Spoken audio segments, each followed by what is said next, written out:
Hey guys, in today's segment, I want to focus on how to help you come up with your subject matter for your chapter. And I know there's been a lot of individuals that have come back and reached back and asked me questions after they've jumped into Process Street. And we already have a system and we actually have gone through a similar environment like this.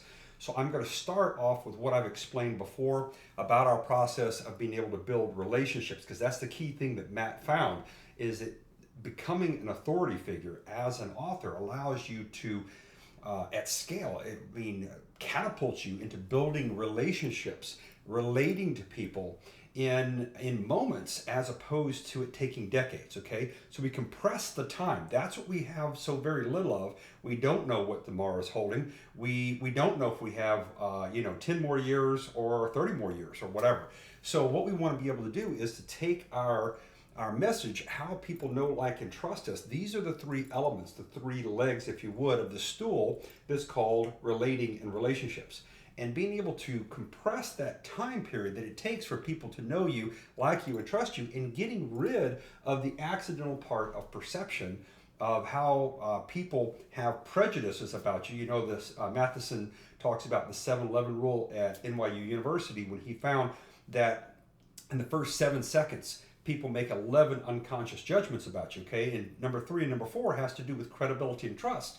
And if you leave this unmanaged perception, then what happens is people are using wrong content, wrong information, wrong environmental pieces, and what you're not able to do, because when they look at you, if you don't look like something distinctive, if you don't have something that includes a symbol of authority, that you can hold up or be introduced as an author, as an authority, as seen on major media channels like NBC, Fox, and so forth.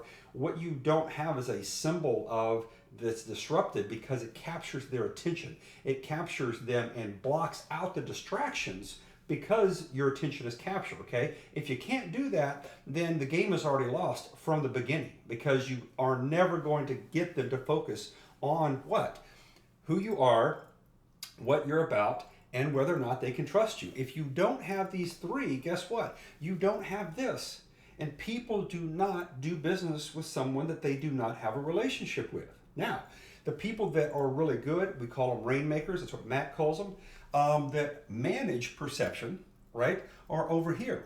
And whether they use this system that Matt has perfected, or they have figured out how to do it in some other type of method, sometimes by accident, what happens is most people are caught over here in the unmanaged part. And that these individuals here are grinders, individuals that work really hard, super ethical, great product and service, doing mindset and motivational training, personal development, having the right mentor. So they're doing all the other things, checking box all the way across there. But when you ask them, what do people know you as? How do they know you? And they're like, I don't know. Yeah, that's the problem, is you're leaving it to accident. You're leaving it how people perceive you in their mind's eye. You're leaving it up for accident.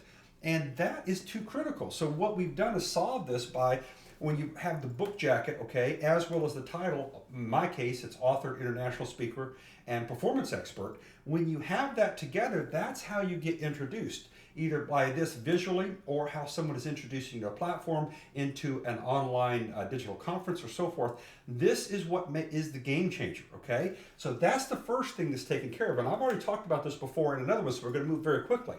How people like you, and preferably, if you're leaving it up for chance for people to like you, then you're not focusing on how Matt has figured out how to do this on an on-purpose fashion, okay? How to move the needle on purpose, as opposed to willy-nilly, wishy-washy, well, I just hope everything goes good today. That's not how people that are rainmakers, that's not how they run their operations, not how they run their business. So you don't leave it up for chance. What you do is you communicate. You communicate what to individuals? You communicate your why, you communicate your purpose. And how do you do that? Well, you do that through your chapter, okay? So how people are able to read what it is that, in Steve's case here, took me beyond success, okay? What was it that allowed me to do that, and what is it that allows me to communicate that and share that with other people? Because if you're building relationships, it is about a massive ability of sharing and making the change in other people's lives. If they don't know what this is, if they don't know what your why is, if they don't know what your purpose is, They do not care about your how and what. The how and what is the products and the service. Oh, I have this great company. Oh, I have this system that can make you a lot of money. That can change your future. No, no, no. All that kind of stuff like that is not important to them because they want to know who you are as a person. Why? Because they want to know that you are someone of authority, not an average Joe or mediocre Mary. And they want to be able to like you, preferably love you. And they can't do that if you leave it up to chance and you start selling them. You're pitching them. Selling is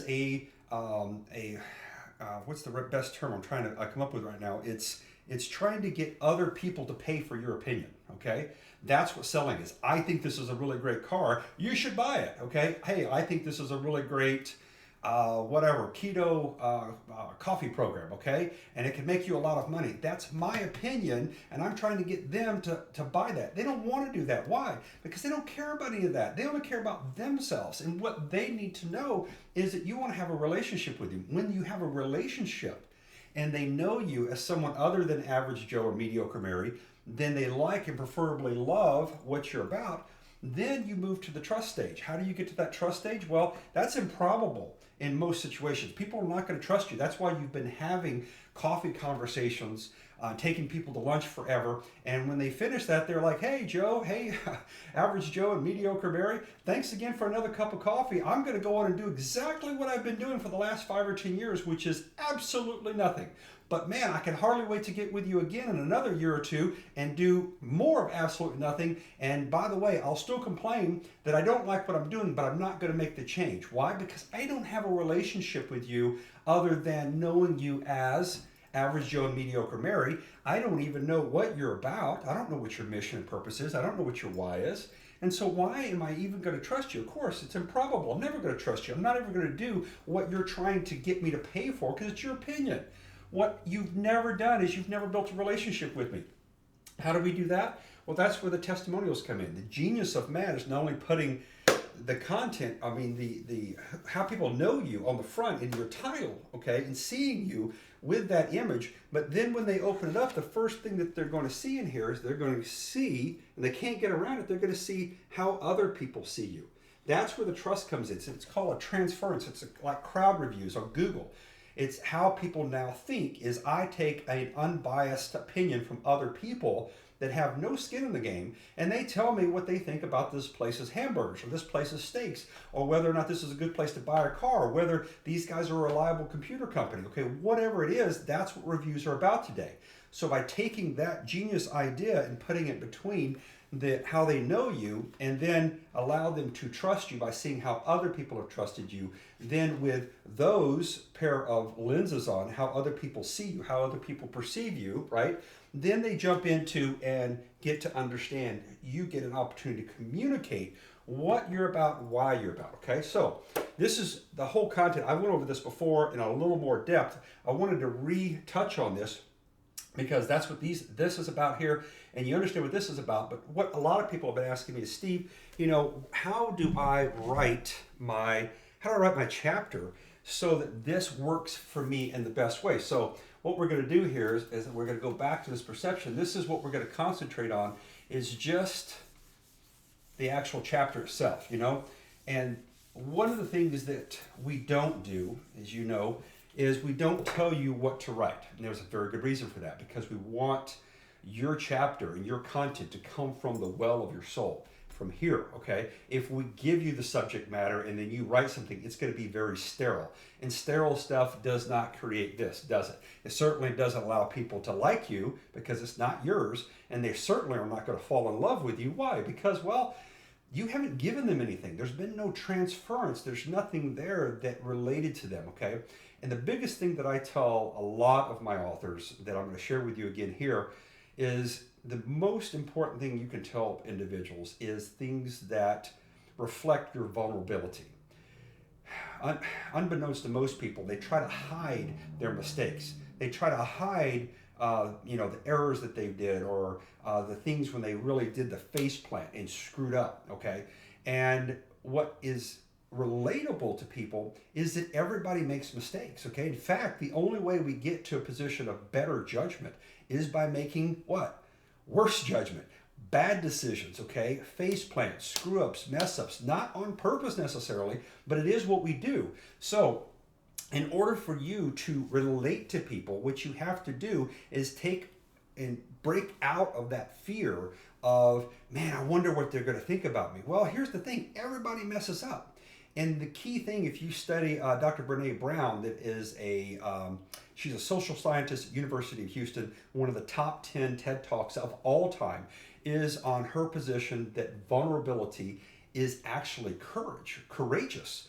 So what happens, whether people consciously know or not, when you tell them, hey, this is how I'm human, this is how I messed up, that allows people to connect to you because they know that you are what now? You're genuine and you're real, you're authentic. And when you're genuinely real and authentic, then that opens them up to, hey, I like this person. This person's like me, because everybody thinks that they're genuine and authentic and real, right? Maybe they're a fake, but they don't know that inside. So when you step out of that position of being a fake, of putting a facade on, of acting, in a charade, and you sit there and go, no, this is how it really happened to me. This is what happened to me in life. And I messed up, and I didn't just mess up one time. I messed up again and again and again. Sometimes I messed up doing the same thing over and over again. But you know what? After I finally got sick and tired of being sick and tired, I finally decided I was going to do one thing important, and that was I was going to change. Bingo. Now you've hit something. Now people say, whoa, wait a second. How did you figure out how to get out of the cycle of failing and setback after setback after setback? How did you figure out how to make that leap forward? I'm interested now. You have my attention. Please continue. Tell me your formula, because I already know now that you're an authority figure. You're an author, okay? And how you're the title. In my case, I'm a speaker and a performance expert. Okay, Steve, you've already done some things that maybe I haven't done. You've been doing something in a particular vertical or industry that is something that's of interest to me. But now I want to know, how did you get there? Okay, and how can I like what you are because you're authentic and real? Because down deep inside, I want to know what you have here. I want to be able to trust you because I'm looking for somebody that's got something that is a formula, something that's a system, or maybe it's a concept, or maybe it's a way of thinking, or a mantra, or something like that, that is the whatever Harry Potter magic wand. We know there's no such thing. We know there's no unicorns and there's no pixie dust. At the end of the day, though, we all want the rainbows. We want to be happy. So give me a reason to trust you, okay, like these other people have trusted you. And what I want to be able to do is they've seen you go through your difficulties, through your vulnerabilities, through your face plants, scuffing your knees, falling down, making a fool out of yourself. And when you are real, then people go, oh, I like this guy because he's like me, or he's like who I want to be. He's got courage. She's got bravery. And I want to be able to be that bold and that courageous. Why? Because when you're like this, then you start being able to make change. You start being able to make a difference because people are paying attention to you. You've captured their attention because you're not like everyone else. You're distinctive. You're a leader. You have something that's for real, then I can trust you. When you wrap all these together, man, I want to have a relationship with this person. I want to follow you online. I want to do whatever you're doing. By the way, what is it that you do? You know, can I get involved? I mean, I want to just be around you. That's the magnetic thing that you see with someone like Matt Morris and other leaders in other industries, is they have this level of magnetism, like Tony Robbins. You know, I've been to these guys' seminars, walked on fire with him a couple times, over 30 plus years. Why? Why do I do that? Why do I still follow him? Why do I still watch his videos? Why do I still go, like with Matt, went to what was it called? Business Mastery, okay? Spent an entire week there, 5 days. I forgot me, 14, 15, 16 hours a day studying, listening, and implementing what someone like this. Why? Because I know the guy's an expert, because I like and love where he's from and what he's about and his authenticity. That means I can trust the guy, and I've seen that other people trust him because I read the reviews. Bingo, I can have a relationship with him. So when they offer us to spend $5,000 or $10,000, it's not an expense, it's an investment. Why? Because I know there's results. That's what people are looking for. So now, with the instrument that Matt has perfected, okay, let's talk about the chapter. The chapter is what we're looking for, is we want to be able to communicate the Simon Sinek. Some of you have already seen me talk about this guy. I love this. It's one of the best TED Talks out there ever. So just type in on YouTube, type in Sinek, and type in why, okay? And he talks about this called the golden circle, okay? And what happens out here is this is the why. This is the center, okay? And then you have the what, and out here you have the how, okay? And what happens with people that do very poor presentations, people that don't have relationships, is they work from this direction, okay? They start talking about their product or service, they're pitching themselves, and they're talking about the company and how cool it is and how great a deal it is and how you can get on this thing and how you can make this and do this and let me tell you about my opinion so you can pay for it. And this does not work, okay? It works very poorly, it's very low averages, and only when you happen to find someone that just happens to be looking for the how and the what right now, and you happen to beat them from a cheaper price or something like that, you win a very low proportion of this. What Sinek is talking about and what he's become famous for is starting from the inside and moving out. Your why is your mission. Your why is your purpose. This is what you do and why you are who you are. This is the formula. So in this situation, you can get to the outside of the how and the what, but that's after you've built a relationship. What people want to know about is your why, okay? The why is purpose. Most people don't have a purpose. They don't have a mission. They're just stumbling through life willy-nilly. Kind of letting them bump along where they want to go. Oh, let's just go with the flow program, okay? No one wants a relationship with that kind of person, especially in a business environment. Why? Because how can you trust someone that has no purpose, that has no mission, that has no regimen, that has no ability to accomplish goals? So that doesn't work. What you have to do is, how do you communicate to these people? You just can't walk up to someone and go, by the way, can I tell you my why? There's no introduction there. There's no on-ramp to get to this. So how do we do this? And why is so important for you when you're writing the chapter? What you're doing is you're setting yourself up for what I call the ultimate 30-second pitch. Okay, the ultimate 30-second pitch. Because what you're doing is you start off with a relationship. You've opened up a discussion with someone, okay? They just found out, by the way, I have a backpack here. I pulled out my book, which has what? My image on it, my name on it, and you get a wow factor, right?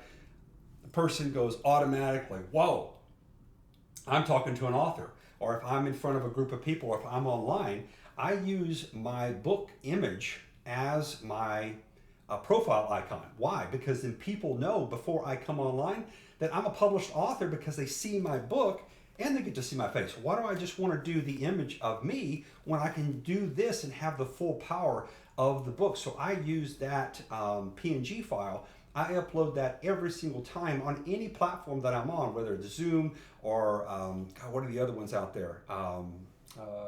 Freeconferencecall.com, always using this because this automatically allows that to be established. Now, when you open this, you have an opportunity not to do a 30-second sales pitch because, again, that's trying to get people to pay for your opinion. That's not what we're doing here. That's antiquated and it's unsuccessful. What you can ask for people, do you mind if I give you a gift? Wow. Everybody's going to start off with, everybody wants a gift. Everybody wants to be, Christmas morning. Everybody loves to receive, okay? The first thing you do is if you give, then you get to receive later. So, hey, do you mind if I give you a gift? And the first response is going to be, yeah, okay. Well, you're talking about your book here. You've automatically captured their attention and you want to give them a gift. The gift is my book. Now, before I give you my book, do you mind if I do something? Do you mind if I sign it for you? And of course, they're going to say yes. And so when you open it up to sign it, you're signing it, you're personalizing it. So not as just a gift, but you're signing it to this individual, okay? And what I'm going to put in here for you is I'm going to put something in here that has taken me through my darkest days. And this is going to be a mantra. It's a quote. It's something that I repeat in my mind over and over again. And it is victory loves preparation. And this is something that I write in here and then I sign my name, okay? Now, that goes back, and I could talk about that. It's another talking point of where did I get that victory loves preparation from? Well, it comes from me studying ancient Roman and Greek military strategies and philosophy and stoicism. And that is something that goes back a long direction. We all know is you perform how you prepare. So the most important thing in life is getting to victory. Well, in order to get to victory, victory loves preparation. Well, of course it does, okay? The way it's designed is this gives me an opening discussion to say, now, do you mind if I tell you in a 30-second nutshell why I wrote my book? Is that okay with you? And you've again asked for their permission. They've given you, they're like, yeah, sure, tell me. I want to read it, but yeah, tell me real quick, what is it about? So here's the thing. When my life went horribly wrong, everything was lost. The most unimaginable blood-stained hurricane that you could bring to your life landed on my life, okay? Didn't know it was coming, didn't plan for it like we seldom do, and all of a sudden it's there, sitting on top of us. And in my case, it caused me to lose everything. Not just my fortune. I was at that time worth over 8 figures. I was flying around the world. I was a venture capitalist. I ran a hedge fund. I also had another company that I had 58 offices that I was a trust company and estate planning, accounting, so forth for businesses. So I had 58 offices based out of my company in Salt Lake City, Utah. And then thirdly, I had a technology company. We were doing some cutting edge technology that today is now called application service provider is what it was back then. Now it's service as software, as SaaS. So we were doing things that were cutting edge, and I was, working all the time. The point is, the matter is that I lost everything. When the storm hit, I didn't recover a piece of it or parts of it. I lost everything. Lost net worth, lost my life, lost my family that I had a marriage of over 17 years. I lost the ability to hang out with my children because in the divorce, a very ugly divorce after a wonderful marriage, turned out where she had custody of the kids and I ended up having to live other places and didn't get the privilege to be there on a daily basis. So I lost everything in the middle of that desert that I had to go through that was so arduous, that was what I thought so impossible sometimes. I actually even had the idea and thought about ending it. I thought about suicide. I thought about finally giving up, even with all the military training that my father had given me, all the martial arts, all of the mindset training and personal development. I didn't just think about quitting, throwing in the white towel. I thought about quitting ultimately, like, Steve, no more. The pain was so great. The loss and the deprivation and the deep night of the soul didn't just go for a couple days. It went for years. Depression, the absolute, not even anxiety, that was part of it, but the depression was so deep and was so great, it was debilitating to the point that I didn't even recognize myself. I had become someone else in the middle of all these losses, in the middle of blaming God for not coming here to save me, save my family, and make all of the wonderful money and the easy lifestyle that I had created come back. And when all that went to pieces, I became very similar to like a Job.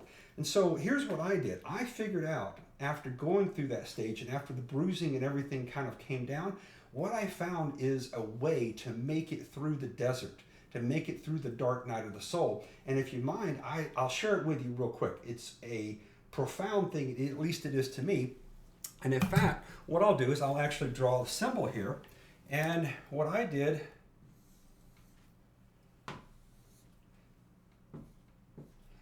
a gravestone. I learned this concept. It's a very old concept that goes back to the Greek, but it was basically a concept called prashak. And prashak is basically an idea of thinking about things at the very end and then working backwards from it, okay? What all of us are going to end up somewhere is we're going to end up with a gravestone, and you're going to be down here 6 feet under, right? What's going to happen is there's going to be a few people that you call closest to you, family and closest friends. They're going to write some words on here. This is going to be forever in granite left as a memorial of what your life meant. So I decided, even in the middle of my worst case, what was I going to do that was going to make sure that the words that went here were the words that I wanted to leave as a legacy, that I wanted to leave, okay? When I act in such a way that my beliefs are part of my actions, I wanted to have the right beliefs that cause the right actions. Why? So when my children scribe these words on here, I have a choice. If I give up now and I quit, I throw in the towel, I commit suicide, or I do whatever it is that's just the ultimate bailout, okay? White towel in, surrender, I quit. Then what's going to happen down the road when my children have to meet with the individual to put these words on here? I did not want them to write this. Here lies an average man. I absolutely were terrified of that. I did not want that to happen. So when I know exactly what I don't want to happen, in neuro-linguistic programming, they call that an away from. I know what I don't want to happen. So by that, by itself, I know that my beliefs and my actions have to act in such a way that this can't happen. So I know where I don't want to go. I know the beliefs that I can't allow. I know the actions that I will not do, because this is not going to be what my children leave as my epitaph. So I know where I'm not going, so I've now got that behind me. So now when I'm in my darkest place and I know that the actions could end up causing this that comes from the beliefs inside of me, I find those beliefs, I extinguish those beliefs, I override those habits that come from beliefs. Why? Because this is not going to be how my life is remembered by my children, by other people that are on this planet. So what do I want my life to mean? Well, if you reverence the sacred, some people refer to him or her as God, then how should I, what is the forward or the towards that I should move toward if I know this is not what's going to happen, this is not where I'm going to go, so now I've got my direction against what I'm going to do, and so now that I figured out my bearings, my bearing is what do I want it to happen, and what I want is one word. I want them to write that word on there. I want my life to have worth. I want it to have mattered. I want it to have meaning. And if my life has worth and meaning and matters, then ultimately that's going to allow me to what? Be happy. Happy and peaceful. That's what we're all after in this world. So this is me. I know what I don't want to have happen. I know what I want to do. So my mission is to live a life that is so worthy, that is so meaningful. And how does that happen? Well, I want to be able to make a difference in this world, and making a difference in this world is sharing my story with other individuals like you. And if you understand what that is, this is my formula for how I was able to get up after setback after setback after setback.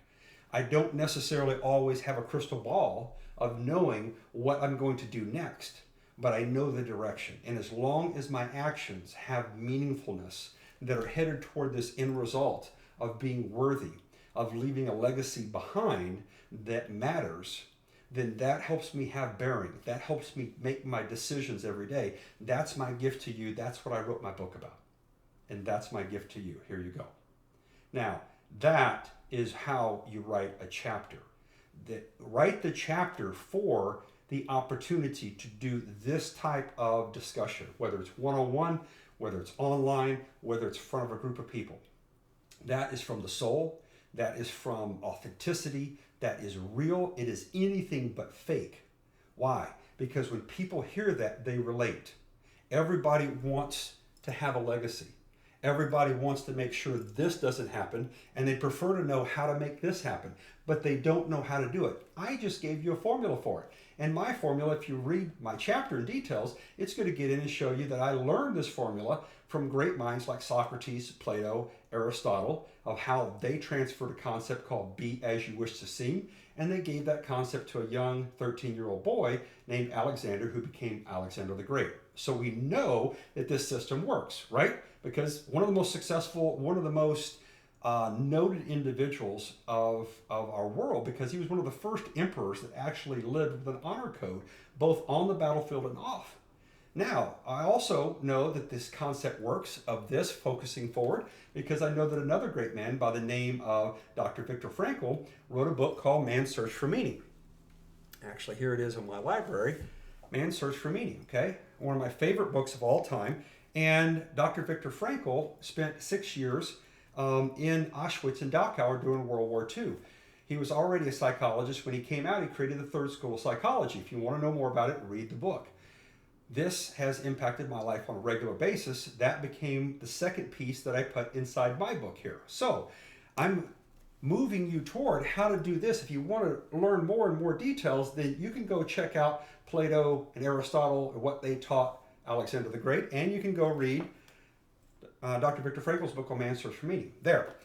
That is more of the details. That's what you're going to learn if you go read the actual book itself. You go read my chapter. Now, that's what we do. This is how you determine how you want to write that, okay? Because when you're thinking about how am I going to write this that Steve just did, what you're wanting to do is to build your chapter in such a way that allows you the perfect setup to give a presentation so that you can manage perception. When you're giving someone value, massive value, you're showing someone how to live their life, how to get back up when you think you can't get up anymore. I have allowed individuals to do what? To like what Steve is about. And if I really help them and this inspires them and it motivates them past their setback, then they're not just going to like me, they're going to love me. They're going to love me because I took time to be an authority, to share my concepts. And then if you go and look at whether I'm trustworthy or not, you can check out the testimonials from individuals in here that have known me for up to 4 decades. And you can see who they are and what they say about me during my darkest days and whether or not I practiced this kinds of principles when everything else was against me. And at that time, I thought God herself was against me as well.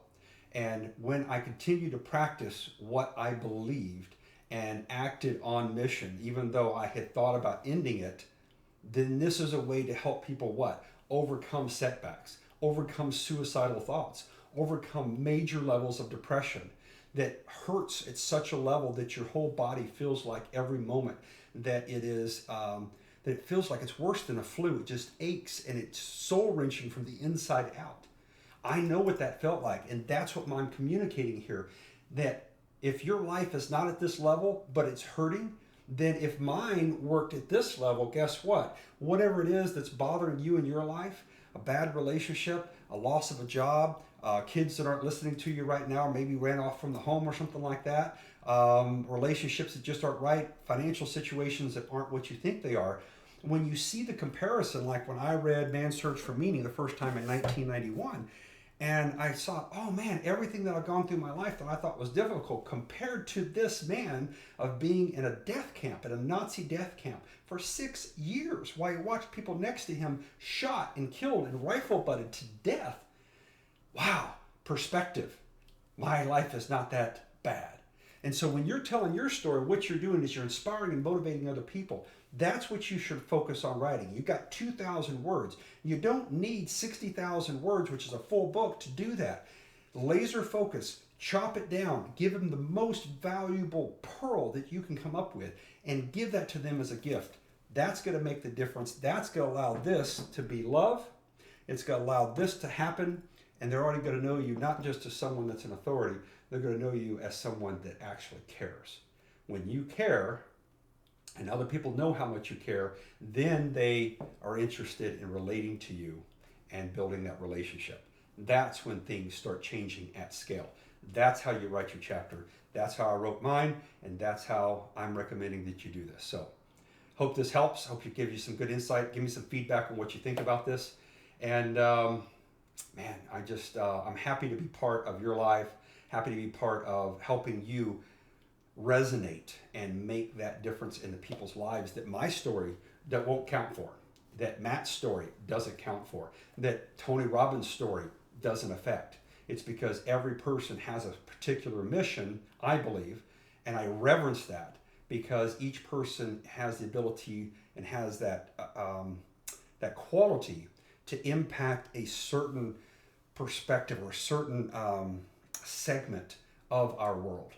And if you do not figure out how to do this and to get your voice and your message heard at scale, to be broadcasted, to be projected, then there are so many people that are not going to be able to live that life that they were supposed to live because they didn't hear, they didn't know, and they weren't able to trust who you are.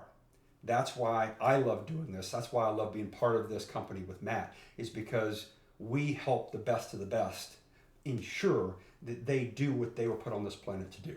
So enjoyed our time together. As always, I love being part of your family, of this author family. I love what we do and how we do it, and I love being part of your community. So anyway, great time together.